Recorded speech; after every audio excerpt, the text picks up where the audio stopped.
Busy mom రెసిపీస్కి welcome. Idli పిండి మిగిలిపోయిందా? అయితే దాని పునుగులు అలా వేసి ఆయిల్ ఫుడ్ అస్సలు తినకండి. ఇప్పుడు నేను చెప్తున్నా హెల్దీ కలర్ఫుల్ దోశను ఒకసారి ట్రై చేసి చూడండి.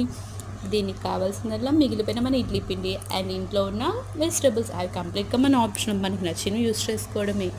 ప్యాన్ హీట్ చేసి లైట్గా ఆయిల్ అప్లై చేయండి. మనకు కావాల్సినంత థిక్నెస్లో ఇడ్లీ బ్యాటర్ని దోశలాగా స్ప్రెడ్ చేయండి. దానిపైన మన ఇంట్లో ఉన్న వెజిటబుల్స్ని స్ప్రింకిల్ చేయండి. నా దగ్గర అయితే బీట్రూట్, ఆనియన్, స్వీట్ కార్న్ ఉన్నాయి అండ్ కొంచెం కొత్తిమీర. వీటిని కలిపి పైన స్ప్రింకిల్ చేసుకున్నాను. తర్వాత మీకు కావాలంటే చీజ్, క్యారెట్ తురుము, రెడ్ చిల్లీ ఫ్లేక్స్ ఏవి ఉంటే అవి మీకు నచ్చిన ఆప్షన్లో మీకు టేస్ట్కి తగ్గట్టు వేసుకోండి. వేసిన తర్వాత లిడ్ పెట్టి క్లోజ్ చేయండి. లో ఫ్లేమ్ మీద స్లోగా కుక్ చేయండి.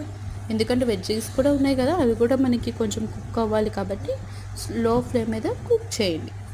అంతే, అంతా కుక్ అయిన తర్వాత సర్వ్ చేసుకోవడమే. దీనికి కావాలంటే మనం చట్నీతో కూడా సర్వ్ చేసుకోవచ్చు, లేదా పిల్లలకి డైరెక్ట్గా కూడా ఇచ్చేయచ్చు అనమాట.